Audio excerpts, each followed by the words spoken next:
Bonjour et bienvenue pour cette 60e édition de Un jour un comics, l'émission consacrée aux comics en VO. Un comics par jour, je lis au moins un comics par jour pour vous. Et je vous en parle dans une petite vidéo qui est regardée chaque jour entre 500 et 1000 fois selon l'intérêt que vous portez au personnage. Quand ça parle de Batman et du Dark Knight, c'est 1200 fois. Quand ça parle d'un indépendant, c'est 500 fois, 600 fois, etc. Mais tous ces chiffres-là augmentent de jour en jour parce que vous êtes de plus en plus nombreux à rejoindre la chaîne. Alors, aujourd'hui, on va pas parler d'un comics, mais on va parler d'un éditeur. On va parler d'un éditeur que j'aime bien et que j'en ai décidé de soutenir chez Original Comics, qui est Zenescope. Zenescope n'est pas du tout traduit, adapté en France. Et donc, du coup, je me suis dit, mais il y a certainement un marché pour ça. Et donc, je propose depuis maintenant la création d'Original Comics dans sa forme actuelle, c'est-à-dire depuis le mois de mars, on propose des comics Zenescope et ça, c'est un succès grandissant. Voilà, c'est un succès grandissant. Vous êtes de plus en plus nombreux à essayer. Alors certains ne font qu'essayer et puis ils disent bah, c'est pas pour moi. D'autres essayent et continuent et reviennent tous les mois. Et bah, merci à vous. Merci à vous. Vous êtes de plus en plus nombreux et grâce à ça, le catalogue grandit et on propose chaque mois de plus en plus de titres Zenescope. Alors Zenescope c'est quoi? Zenescope c'est un éditeur américain qui a débuté avec une série qui s'appelle Grim Fairy Tale. On en est, comme vous le voyez, au numéro 115, puisque c'est écrit là. Hop, numéro 115. Donc ça, c'est la série qui a donné naissance à l'univers. L'idée de base, elle était très simple. Elle était de prendre les contes de toujours, les contes pour enfants, La Belle au Bois dormant, Alice au Pays des Merveilles, Blanche-Neige, les contes de Grimm, les contes de Perrault et tout ce que vous voulez. Et d'en faire une bande dessinée d'heroic fantasy et de science-fiction, souvent. Ça peut arriver qu'il y ait de la science-fiction. Mais surtout de l'heroic fantasy. Et donc, et surtout de hyper sexualiser les héroïnes, de les féminiser, c'est-à-dire que quand ce sont des hommes dans la version originale comme Robin des Bois par exemple, eh bien ça devient Robin des Bois et Robin Hood, et voilà, donc ça devient le personnage, si vous voulez, central de ça. Et évidemment, elle est d'abord, c'est une femme fatale, une femme forte. Alors on n'est pas dans le cliché, voilà, on n'est pas du tout dans le cliché de la grosse nana, enfin de la nana avec des gros seins, pardon, même si il se trouve qu'elles ont des fortes poitrines. Voilà, c'est surtout des héroïnes fortes qui sont maîtresses de leur destin. Et donc c'est plutôt sympa. Alors ça a commencé, l'idée aussi c'était d'avoir de très très bons auteurs au niveau des couvertures pour dire aux gens, venez, regardez, c'est chouette, on sait dessiner. Voilà, regardez cette couverture, ça va vous donner envie d'acheter. Alors dans les premiers numéros de Grim Fairy Tale, les pages intérieures piquaient un peu les yeux, maintenant ça va beaucoup mieux, je vais vous montrer. Donc Grim Fairy Tale, c'est vraiment la série phare, c'est le vaisseau amiral, c'est la série qui met en scène à la base Blanche-Neige, c'est là, elle s'appelle, et donc il s'est passé énormément de choses. Moi j'ai les omnibus, ce serait très très long, alors je vous montre un peu les intérieurs, vous allez voir c'est plutôt pas mal. Je vous montre un petit peu tout ça, c'est vraiment très chouette, regardez, c'est de mieux en mieux dessiné, on va dire. Là le dessinateur s'appelle Rosette, il s'appelle Marc Rosette. Hop. Donc voilà, donc maintenant que les personnages sont bien installés, ils vivent des aventures entre le monde normal et un monde imaginaire donc créé par des gens comme Raven Gregory, Pat Shand, etc. Et donc voilà, et ils affrontent une menace commune, un personnage qui s'appelle Warlord. Voilà. Alors je voulais vous signaler pourquoi cette émission pour parler de Zenescope, parce qu'il y a eu des sorties en rafale et que j'ai pas eu le temps de faire des émissions pour chaque titre parce qu'il y en a qu'une par jour et c'est un peu compliqué d'en enregistrer plus. Alors typiquement Grim Fairy Tale, depuis la dernière fois qu'on s'est vu, il y a eu 2 numéros qui sont sortis, 2 couvertures de Paolo Pantanella. Moi j'adore ce dessinateur italien, les sketchbooks de Paolo Pantanella sont sur Original Comics et ils arrivent cette semaine, ils sont en retard, il les a postés en retard, donc on devrait les avoir aujourd'hui ou demain d'ailleurs. Donc vous allez les recevoir normalement avant Noël si vous les avez commandés, donc merci de votre patience. Mais de temps en temps les auteurs, voilà, on est dépendant des auteurs, je ne les blâme pas, ils ont d'autres choses à faire, mais voilà. Donc ça voilà, épisode 115 et 116. À noter que le 116 est dessiné par un type que j'adore, qui s'appelle Miguel Mendoca. Vous ne connaissez pas Miguel Mendoca, et ben vous allez le découvrir. Ce mec il va être débauché par Aspen et puis après il va finir sa carrière chez DC Comics comme beaucoup d'auteurs indépendants.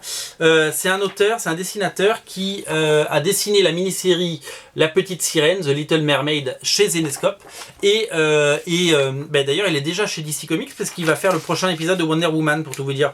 David Finch fait une pause le mois prochain. Meredith Finch va écrire l'histoire et David Finch va se reposer. Ce sera l'épisode 48.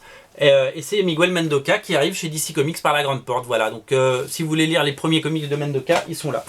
L'autre série phare, je vais pas rentrer dans le détail de chaque série parce que sinon l'émission va durer 30 minutes. L'autre série phare, c'est Wonderland. Donc je voulais vous signaler la sortie du numéro 41 de Wonderland. La couverture donc n'est pas signée, bien entendu, par Paolo Pantanella. C'est un autre dessinateur qui s'appelle, je vais vous trouver ça. Alors Wonderland, c'est plutôt évidemment, c'est la série sœur de Grimm Fairy Tale et on est plutôt dans l'univers d'Alice au Pays des Merveilles, vous l'aurez compris. Le dessinateur s'appelle Chris Delara. Ça, oui, Chris Delara.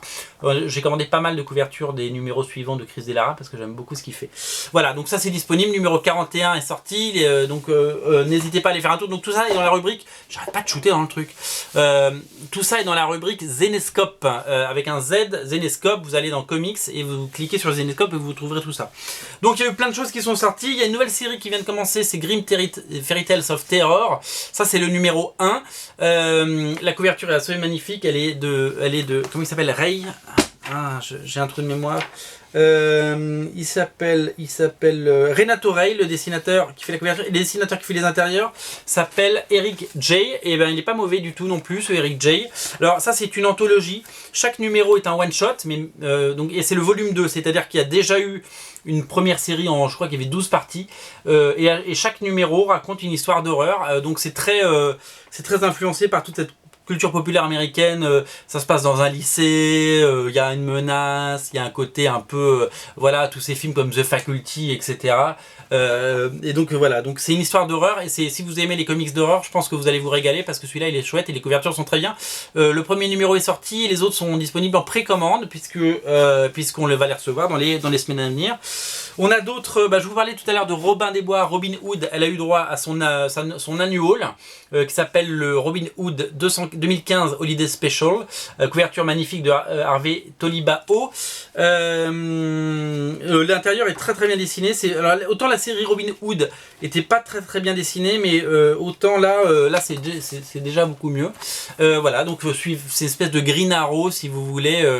C'est entre Robin des Bois bien entendu, mais personnage hyper musclé, donc c'est espèce de Green Arrow de Hawkeye au féminin chez Zenescope, dans une aventure avec des belles valeurs très positives, et c'est encore une fois des personnages féminins très forts. Alors oui, alors ça très important, il y a eu 6 one shots cette année pour les 10 ans de Zenescope. Le dernier c'est Van Helsing, donc le chasseur de Dracula, vous le savez, qui est le dernier one shot. À noter que les auteurs, c'est hallucinant, ils ont réussi, donc ils ont David Wall au scénario. David Wall c'est le co-créateur de Witchblade et qui a scénarisé une bonne tartine d'épisodes. Dessinateur c'est Anthony Spey qui a dessiné beaucoup d'épisodes de Grimm Fairy Tale.